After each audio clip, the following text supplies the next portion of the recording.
Welcome back, fellow Degens, to another edition of the Quick Bricks NBA DFS podcast, brought to you by the good guys over at Fantasy Degens. As always, of course, I'm Sean Mitchell. You can find me on the Twitter machine at smitchell17. It's Monday. We have a 9-game slate on tap for today. Hopefully, everybody had a great weekend.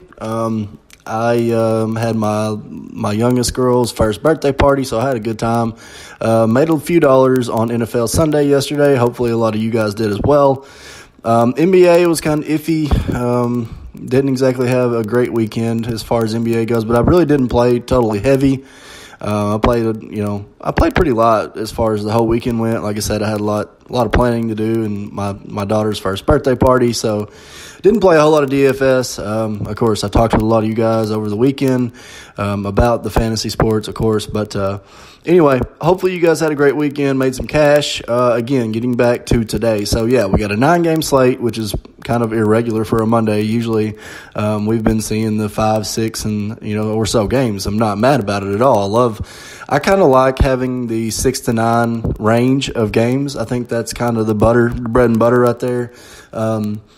Gives you enough to choose from, but it also doesn't make it where one player is going to be 80% owned. And, the way the NBA has been going lately, there's been a lot of, late scratches. Not so much late scratches, but people sitting and opening up tons of value.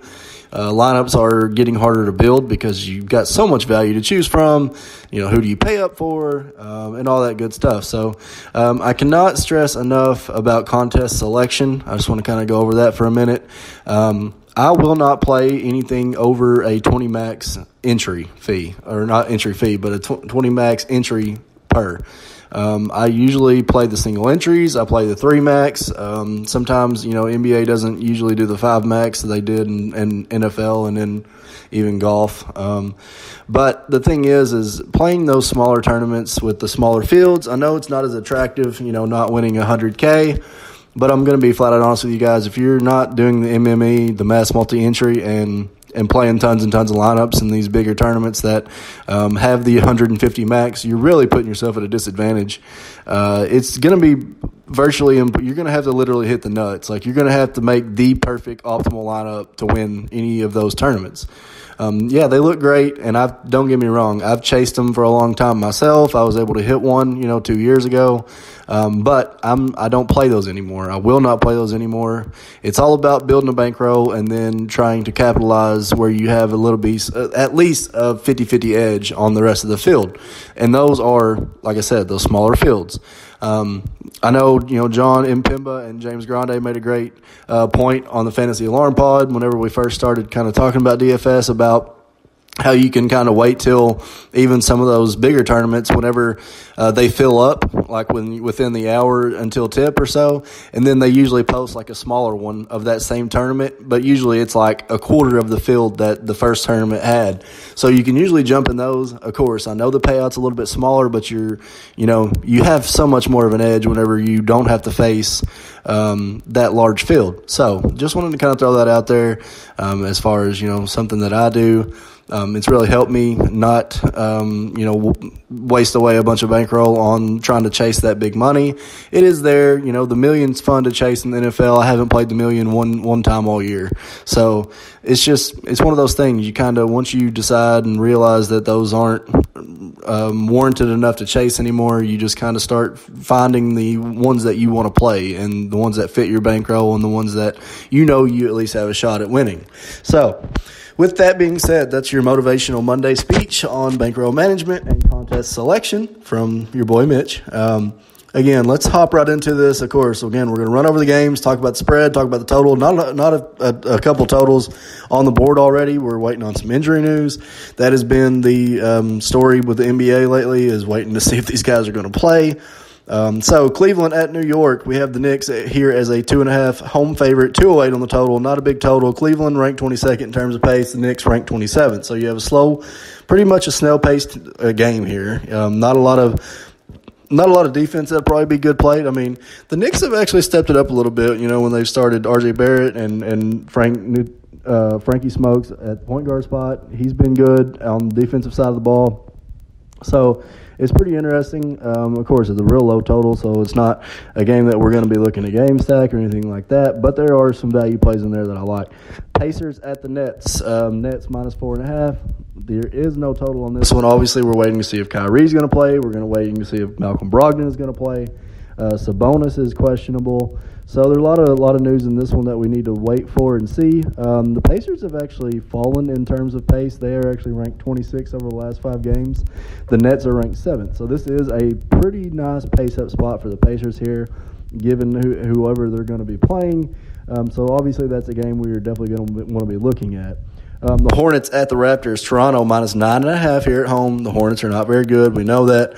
215 on this total. Hornets ranked 21st, and the Raptors are 12th. So they're right outside the top 10. They've been right outside the top 10 and inside the top 10 for the whole season in terms of pace. Of course, they're with their own injuries, but it looks like they got OG back. Again, the Hornets, it looks like they got Nikolai Batum back. And, again, it's just not a great matchup for the Hornets here on the road in Toronto. Bucks at the Bulls. This is a rematch from 2 games ago, I believe, where we actually saw Chicago hang around all game. I'm pretty sure Milwaukee was a 11-point favorite in that game. Maybe I was wrong. Maybe they were right around the same spread that it is right now because it's only 7.5. But this time it's in Milwaukee. This one is the second highest total on the board. It's 230. The Bulls are ranked number 1. I read that wrong. The Bucks are number 1 in terms of pace over the past 5 games. They've been ranked in the top 3 for the whole season. Interestingly enough, Chicago over the last 5 games has ranked 2nd in pace. And that is probably why, because they played the Bucks 2 games ago, and I think they played Atlanta. Either way, this is the game you want to target. Obviously, we're going to have to hope that the Bulls can stick around long enough. Zach LaVine is probable. I know he was questionable going into the game, but it looks like he's more probable. He had a little bit of an ankle injury. Of course, the Bucks are without Chris Middleton. They'll be without him for a little while. Nonetheless, the Bucks are good, and they have been catching a few leads on some teams, but they haven't been blowing anybody out. So I wouldn't shy away from this game by no means. I did last time, and it kind of bit me in the ass. So I'm not saying I'm going to go all out, but it is a high total. It is a very, very nice paced game, and there are a lot of plays in this we like. Of course, Giannis, went for 71.5 in this game last time. Eric Bledsoe went for almost 50. So, of course, a lot of plays we like in there. So we'll talk about that when we get to the positionals. Blazers at the Rockets. Houston minus 6.5 here at home. 231 on the total, highest total on the board. Both teams are not exactly great on the defensive side of the ball. We know Houston really isn't. So Portland is ranked 16th in terms of pace over the last 5 games. Houston is ranked 8th. They've kind of dropped back a few spots. Nothing to worry about there. We know this game will have decent pace. Obviously, it's a pretty high total, so that's a game we know is going to be chalky. We know we obviously are going to have some of it. So with that being said, moving on. We have the Spurs at the Mavericks. Dallas minus 4.5 here on at home with a 226 total, coming in at the 3rd highest total on the board at the moment. Interestingly enough, San Antonio is ranked 14th in terms of pace, and over the last 10 games or even over the whole season, they started off slow, and then now they're kind of actually running with a little bit more pace. So that's interesting. Dallas ranked 19th. They've actually jumped up a few spots in their last 5 games as well. So actually, I kind of like that game. I don't think a lot of people are going to be looking at the Doncic-Porzingis stack, which I like quite a bit. And even on the flip side, I really like playing LMA in here. And I got a little tidbit, of course, on that one I'll share once we get there. But I really kind of like that game. I like a few spots in it. So we'll keep that one in our back pocket. Rolling on to the next game, we have Boston here on a back-to-back who played the early game yesterday. And they are playing the Phoenix Suns at home. Phoenix comes in as a 2-point home favorite here with a 227 total. So this is another game, obviously, we're going to be looking to target. Boston's ranked 15th in terms of pace over the last 5 games. Phoenix, ranked number 3. So, of course, pace-up spot here for Boston. Not a huge one, but it is a pace-up spot. We know Phoenix likes to get up and run a little bit. Boston has actually been playing with a little bit of a pace themselves here lately, so this one's a good game. Obviously, third highest total on the board. T-Wolves at the Jazz. Utah minus 10.5 here at home. No total on this one. We're waiting on some news. We have to see if Wiggins is going to play. Okogie's questionable. Of course, the T-Wolves have their own issues, but it's mainly Wiggins. So this is another game that should actually see pretty decent pace, and I would like to see the total on this one. For the reason is T-Wolves they've jumped outside the top 10 in terms of pace. They were like 6th or 7th. And they still are right around the top 10 on the season, but over the last 5 games, they've moved to number 13 in terms of pace. Utah has actually jumped to 11th over the last 5 games.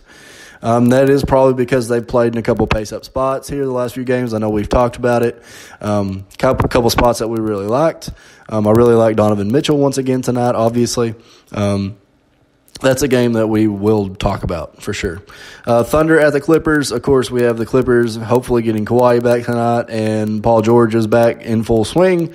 Of course, the Clippers are 8.5 here at home favorites, and you have there's no total on the game. Obviously, we're waiting to see if Kawhi plays.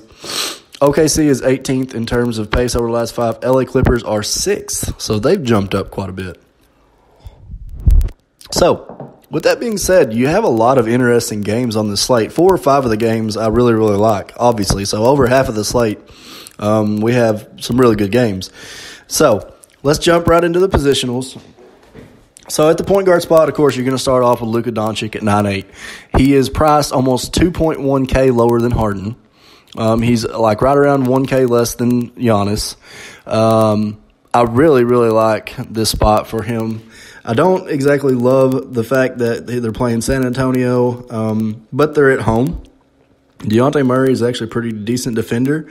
But on the flip side, San Antonio is allowing the number 1 fantasy points to the small forward spot over the last 5 games. We know Doncic plays more of, a point guard, small forward role. He usually handles the ball a lot. So he probably will get Dejounte Murray, but he's shown that he's matchup proof. I mean, the guy's put up 57.8, 72.5, 44, and 75.3 in his last 4 at home, over 56 in his last 5. He's averaging right around 61 fantasy points at home with a 36.6% usage rate, and that's equivalent to about a 1.7 fantasy point per minute at home. So Luka, of course, is one of my favorite plays again tonight. I know everybody's going to be jumping on Harden. Everybody's going to be jumping on Giannis. And of course, Russell Westbrook is only 8.3K, which is just absolutely insane. But, the other night I said that I went with Luka as my roster monster in the chat. I didn't have a pod. It was Saturday, I believe. And, Russell was out for the Rockets, and they were also without Clint Capella, so everybody and their brother jumped on Harden, and guess what? Luka Harden outscored Luka by like 8 or 9 points by fantasy points, but Luka was only like a 12% owned player, so it helped me cash in that for the simple fact that Luka was way low owned, so I was able to get a few extra players in my lineup that you wouldn't have been able to get with Harden being over 12K. So Luka's price has not even gone up, which is insanely bad by DraftKings because it's 9.8, and I think it was 9.9 or 10K last time. So that's pretty bad, but either way, Luka is absolutely a play. Damian Lillard at 8.6. Obviously, we know Houston versus the guards is not great. This is going to be a huge pace game, and Dame obviously is going to be probably looking to play prime time ball. So you get, I think this one will probably be on ESPN or something. I haven't looked, but you love seeing Dame on prime time. He loves it too. At 8.6, I'm totally fine with this. Over 40 fantasy points in his last 4 on the road. He's averaging right below 28% usage at 27.7% on the road. So Dame, I'm totally fine with. Again, I mentioned Westbrook a minute ago, but we're going to go ahead and talk about him now at 8.3. We know Portland has been allowing lots and lots of fantasy points to the point guard spot and shooting guard spot. So Westy is absolutely in play here. He had a rest on his last game. All it's going to take for him is to just hit a few shots and get moving. And I absolutely think that Westbrook can put up 50-plus here. he's garnering almost 30% on the road as far as usage. He's getting 29.8% usage rate on the road. He's like I said, he's had a day rest, and his price is just where you kind of have to play him in this spot. Again, the matchup is great as well. So, everything aligns for Westbrook right here is pretty crazy. I don't even mind, like a Westbrook, Giannis, Doncic, if you can fit it. Those are the ones that I feel like you can not have to play Harden, and you can still have mild success. Obviously, Harden is going to be a play that we want to look at, but, I don't know if I'll be playing a lot of stacks, obviously, in those higher price range with Harden, because it's hard. You're not going to be able to get as many, nice players in there with Harden. More so, it'll be a lot of balance with Harden. You'll have to play the 5 and 6K range folks, which I'm totally fine with because there's a lot that I like on this slate. But going down from Westbrook, we got Bledsoe at 7-2. 3 of his last 4 over 42 fantasy points. He gets a pretty decent little usage bump there without Chris Middleton on the floor. 49.5 last game versus Chicago. Like I said, him and Giannis, it was kind of their show. He balled out against Chicago. Giannis balled out against Chicago. I don't see why it won't happen again tonight. He's only 7.2K. So, he needs right around 35 fantasy points to hit value. He's went over 40 in 2 or 3 of his last 4 or 5 games. So Eric Bledsoe is playing really well lately. This is going to be a nice pace-up spot. And we know we know the Nets. We know Chicago doesn't guard the point guard, and they don't guard the guards really well. So really like Bledsoe once again here tonight. Down from him, Devontae Graham has been absolutely rolling again. 6.9K, 34 more minutes in his last 4. Toronto is interestingly enough allowing the 5th most fantasy points to the point guard spot over the last 5 games. I said this on the pod for Fantasy Alarm 2 days ago, or maybe it was 3 days ago or whatever. I don't know. Either way, Toronto kind of had a bit of a downgrade as far as defensive-wise with Kyle Lowry going to Fred VanVleet. VanVleet is good, don't get me wrong, but he's more of an offensive guard. He's not exactly a defensive guard. Devontae Graham, 6.9, has been absolutely amazing lately. Over 38 or more fantasy points in his last 3 or 4. Again, like I said, Toronto allowing the 5th most fantasy points to that point guard spot over the last 5. I really like him, and I think he'll go way under the radar. It's not a great spot. Nobody's going to be playing Charlotte tonight with them going to Toronto, but I think he's a one-off that you can literally play at 6.9K. I'm totally fine with. Spencer Dinwiddie at 6K. Obviously, we know Kyrie is questionable. He played 30 minutes in the last game without Kyrie. Put up almost 36 fantasy points, and he had a 28.6% usage. So Dinwiddie will obviously be in play. Obviously, if Malcolm Brogdon is out as well, that would be best case scenario, because then he would be up against Aaron Holiday, which would be a lot better matchup than Malcolm Brogdon. So Dinwiddie at 6K, if every best case scenario is that Kyrie doesn't play and Malcolm doesn't play, and then he gets the start, and you get a very cheap 6K Dinwiddie seeing 30-plus minutes in a decently paced-up matchup with the Nets here. So Dinwiddie, sure. Aaron Holiday on that flip side, if Brogdon doesn't play, he gets a pace-up spot here as well against the Nets. He's only 5.5K. He's now played 28, 31, and 34 minutes in his last 3. He's put up 29, 26, and 31 fantasy points in those 3. So, he's getting run even with Brogdon. Brogdon has been kind of banged up a little bit, and then, of course, he sat last game. So he'll be interesting to kind of note and see if he's going to play. Below him, Kobe White at 5.3 is just like a total boomer bust tournament play. The guy's been playing 27 or more minutes in his last 5. Of course, he just put up 44.3 fantasy points against this same Bucks team, but that was at home. This is on the road. You kind of get what you get with Kobe White. Either he goes out and he hits every single shot, or he doesn't hit anything. That's why I said it's totally a GPP dart, only in tournaments. I would never, ever, ever recommend Kobe White for cash. He's just not that kind of a player yet. He's young, and don't get me wrong, he'll probably get there because he's hella good. So talented. But, again, it's just one of them tournament plays. Satoransky even at 4.9. Like I said, Milwaukee is actually allowing the 4th most fantasy points per game to the point guard spot over the last 5 games. So they're actually allowing quite a bit of points. Of course, we know that this same matchup happened and Kobe went off. But Satoransky is the one that gets a lot of the minutes. Of course, Bledsoe is not bad on defense. I'm not saying that by no means. And it probably was big of an event was that Kobe put up that 45 fantasy point game, which is making their numbers a little bit skewed here. However, Satoransky's a smidge under 5K at 4.9. He's put up 24 more fantasy points in his last 4 or 5. Levine is kind of banged up, so he might grab a little bit more usage. I don't know. It's there. It's a tournament play. Frankie Smokes for the Knicks. He played 18 minutes the game before, but of course he comes back this game and he plays 36. The reason that he only played 18 minutes in the game before was because he got like 3 quick fouls and then he pretty much got the hook. Didn't play a whole lot. Dennis Smith came in, played really well off the bench in that game. And then they just didn't really have a reason to put him back out there because Dennis Smith was on one. He was literally hitting everything, was serving up oops to Mitchell Robinson. I watched a lot of that game. He played really well. But, like I said, the fact of the matter is that Frankie Smokes is still the starter. He's going to continue to be the starter. And last game, like I said, 36 minutes, 24 fantasy points, and he gets Cleveland here at home tonight. I think Frankie Smokes is a decent play. Obviously, he might even be cash worthy with those types of minutes. I don't see him getting in a lot of foul trouble against Cleveland. Cleveland's guards are not that great. We've been fading them for years. So Frankie Smokes, totally fine with. Shooting guard, Harden at 12K.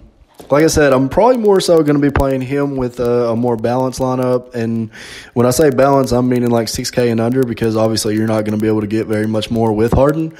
You might be able to sneak in a Harden and a Russ or, I think there's going to be decent enough value to get Harden in your lineups tonight. Obviously, we have a lot of questionables, a lot of injuries to watch.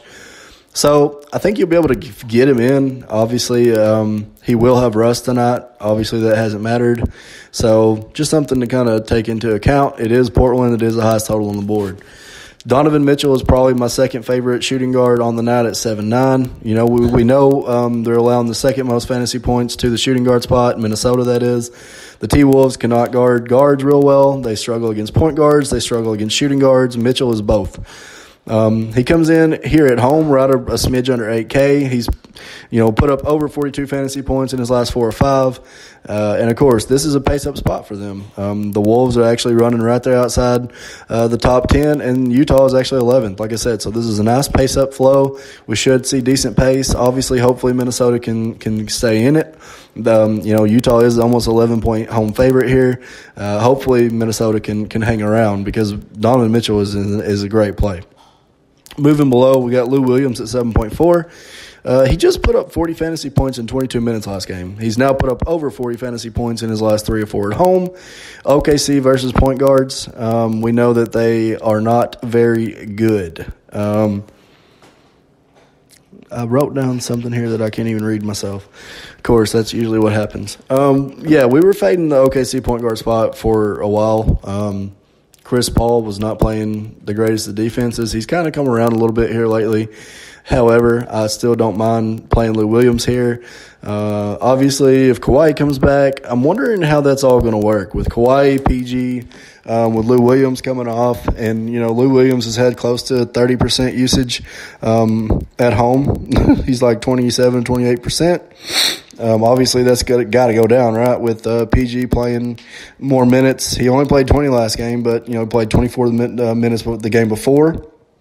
So this one is going to be really interesting to see. Obviously, Lou Williams is going to get his. So I don't mind Lou at all at 7.4. CJ McCollum at 7.3. Again, staying in that Portland game. I know I keep going back to it, but there's a lot of good plays in it. He's taken 126 field goal attempts in his last 6 games. That averages out to over 20 a game, right? So 20-plus field goal attempts in his last 5 or 6. He has the same usage rate that Dame does on the road at 27.7%. And he just put up 54 against San Antonio on the road. It's almost like a carousel with him and Dame on any given night. It seems like one will shoot and do really good for a couple games, then the other one will take all the usage and do really good for a couple games, and then it's just kind of like like I said, keeps going like a rotation. Nonetheless, CJ is going to continue to shoot. we know that Houston is not great against shooting guards or point guards. So, I mean, Dame and McCollum are both in play here. We know that. Levine at 6.9. He did just put up 47 fantasy points against this same Milwaukee team. So Levine will absolutely be in play. Milwaukee's allowing the fourth most fantasy points over the last 5 games to the shooting guard spot. 37 or more fantasy points in his last 3 or 4 at home, of course. And, as long as he's playing, we're going to want some Levine. A guy that I think is getting a nice discount price here, a nice buy low, is RJ Barrett at home. He's 5.6. He's playing Cleveland, who, like I said, we've been fading the point guard and shooting guard spot for Cleveland for ages. The last time that these two teams played, the Cavaliers blew them out at home. So I would highly expect the Knicks to be highly motivated to get a win here tonight, and I expect RJ Barrett to play really well. He's played over 30 minutes in his last 6 to 7. We know that, Fizdale said he's going to play RJ Barrett. He's going to play him. He saw his lowest total of like 18 minutes against the Cavs in their last home game. He was embarrassed. They got embarrassed. I would highly expect a better game here. 30 plus in 4 of his or 30 and 46 in 2 of his last 3. So we know he's got the upside. It's a decent spot again against Cleveland. And you're getting him, you're getting a 5.6 starting shooting guard, point guard / that can literally put you up 30 or more fantasy points. So RJ Barrett, I'm pretty high on. Let's see here. We have Joe Harris at 5.4. If in the event that Kyrie sits again, they're already down LeVert. They're hurting on the wing. And Joe Harris just went for 44 fantasy points last game. So he put up 22 points, 4 rebounds, 8 assists, and 2 steals. Indiana has their own injuries. Jeremy Lamb is still out. And, of course, if Malcolm Brogdon sits, this opens up that backcourt for the Nets with a lot of value. So Joe Harris at 5.4 in the event that both of these guys sit and Kyrie sits again. I don't mind him at 5.4K at all. Ben McLemore at 4.9 has been starting for the Rockets. Portland allowing the 10th most fantasy points to the shooting guard spot on the season and last 5. Put up 26.3 and 31 in his last 2, 33 or more minutes in his last 2, played 33 and 37. Ben McLemore has been playing decent. He's getting run, he's getting tons of minutes, and it looks like it's not going to stop until Eric Gordon comes back, or it just looks like he's got that spot on lockdown. Obviously, they're down Daniel House too. It still looks like so. Capella, they may be down, so of course somebody's gonna have to pick up the slack. Terrence Mann for the Clippers at 4K. If Patrick Beverly sits again, he's had a knee injury, I think, or an ankle injury or something that he's been dealing with here the last couple games where he's missed. Terrence Mann had a pretty decent game last game. 31.5 fantasy points, put up 13 points, 6 rebounds, 8 assists. But he was 6 of 8 from the field, so he pretty much didn't miss. Of course, if you get Kawhi back, PG's eating up a lot of usage. If for some reason Kawhi doesn't play and Patrick Beverly doesn't play, Terrence Mann at 4K becomes pretty decent looking play. He's played 25 and 33 minutes in his last 2. He's one of those roster fillers that will help you get Harden in the event that everything kind of works out. Another guy that's been kind of going off here lately is Malik Monk at 5K. They even got Batum back, and he still played 28 minutes last game. He's now played 22 or more minutes in his last 4, and he's now put up at least 28 or more fantasy points in his last 3 or 4. Malik Monk has been playing pretty well. I'm totally fine with him in tournaments, so if you want to look at Malik Monk, I believe you can. Rolling on to the small forward position, Giannis, I don't really have to talk about him. 71 fantasy points in his last game here. Excuse me. I'm not going to take a whole lot of time on him. Obviously, he's a power forward as well. He made it to the small forward list because he's at the top. PG-13 is one, obviously, that we will be looking at. He's really interesting. I want to see if Kawhi plays. If Kawhi plays, I will not even look here. But if he doesn't play and PG gets 25 minutes where he's put up 49 and 53 fantasy points in his last 2 with 20 and 24 minutes, it's kind of hard not to like that. He's had over 42% usage in his last 2 games, which is insane. Like I said, OKC is allowing the 8th most fantasy points to the small forward spot over the last 5 games, so it's a great matchup. He's playing at home, and, I don't know if you can fade him Of course, he's 8K. He's got to have 40. So, but of course, he's put up almost 50 or more in his last two, and he's only played minimal minutes. So it'll be interesting if Kawhi sits, if Pat Bev sits, if those guys sit. You might kind of have to play PG again. Jaylen Brown at 7.7. Phoenix is allowing the second most fantasy points to that small forward spot over the last 5. 35 or more minutes in his last 4, and he's averaging 40 fantasy points in his last 4. Or 5, sorry. Either way, he's been good. It's a great spot. Obviously, this will be a nice flow game. Jaylen Brown should be fine. Not too crazy about the price at 7.7, but he's averaging 40 fantasy points, which is value, which would be exceeding it. Jake Layman at 5K, Utah's 6th most fantasy points to the small forward spot over the last 5. Interesting on that one to note, but again, I said I like some value in this game. Layman's been playing well. 27 or more minutes in his last 6. If Wiggins and Okogie happen to sit, they'll be down a couple guys. 26 or more fantasy points in his last 3 or 4. Just put up 34.8 last game. He's there if you want to look. He's got decent value at 5K. Rodney Hood at 4.7. We know Houston allows the most fantasy points to their small forward spot on the season. He plays 30 minutes in starts, and he's put up 25 and 31 fantasy points in his last 2. Pace up spot here as well. And of course, it's not a lot of defense. So Rodney Hood can come into play there, especially if you need to fill. Dante Disvaenso at 4K, starting at the small forward spot for Middleton. He's played 24 minutes in his last 2, and he put up 14 and 25 fantasy points. Chicago, again, is allowing the 3rd most fantasy points to that small forward spot over the last 5 games. Otto Porter is out. Chandler Hutchinson's been starting at the 3, so I don't mind him, of course, at 4K if he's going to get 24, 25 minutes a game, and we know that he has decent upside. So moving on to the power forward spot, again, Kawhi at 9.3. I just want to see how this is going to work whenever he does play and everybody plays, and then you have all these guys fighting over the usage because you're going to have Kawhi, you're going to have PG, you're going to have Lou. Obviously, Lou's going to be coming off the bench, but he's still playing over 30 minutes, and he hasn't played over 30 minutes since PG came back, which is interesting, and that's something we want to watch. However, Kawhi, if he plays at 9.3, of course. But, it kind of goes to that fact that do you want to pay 9.3 for Kawhi whenever you know that PG has been garnering over 40% usage the last 2 games? That one's something we want to look at. Pascal Siakam at 9K. Charlotte has been getting decimated by the power forward and the center spot. 4th most fantasy points to the power forward over the last 5. He's put up basically 39 fantasy points or more in all of his home games. He is priced up, but this is a great spot. Porzingis at 7.5K on DraftKings. His price has not really moved. It's went up like $500 in 3 games, and he's put up 44.3 and 45.3 in his last 2. Put up over 50 against the Knicks here 3 or 4 games ago. He's put up over 44 in his last 3 or 4, and San Antonio's allowing the 10th most fantasy points to the power forward spot over the last 5 games. So I really like the kind of stacking a few of those guys, the Doncic, Porzingis, LMA.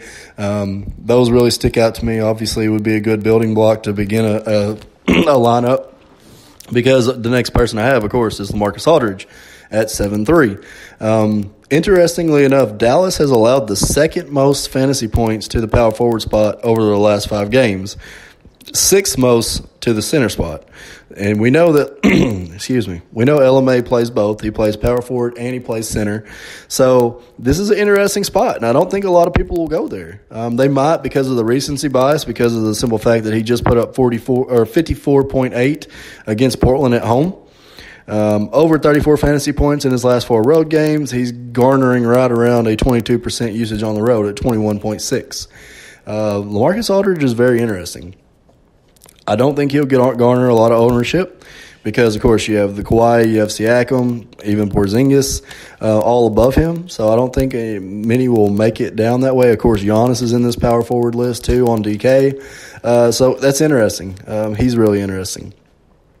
Kelly Oubre kind of had a breakout game last game, had a ceiling game of 47.3. It was Atlanta.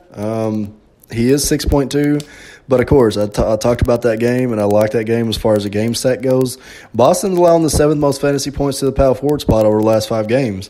They're, as much as Tatum is a great defender, he hasn't really been getting it done on the defensive side as much. So, he's a good defender, don't get me wrong, but he has been giving up a lot of fantasy points to the power forward spot. So, Kelly Oubre at 6.2, totally fine with. And, of course, he plays the 3. But the guy that I guess I should have been talking about was Dario Saric here at 5.5.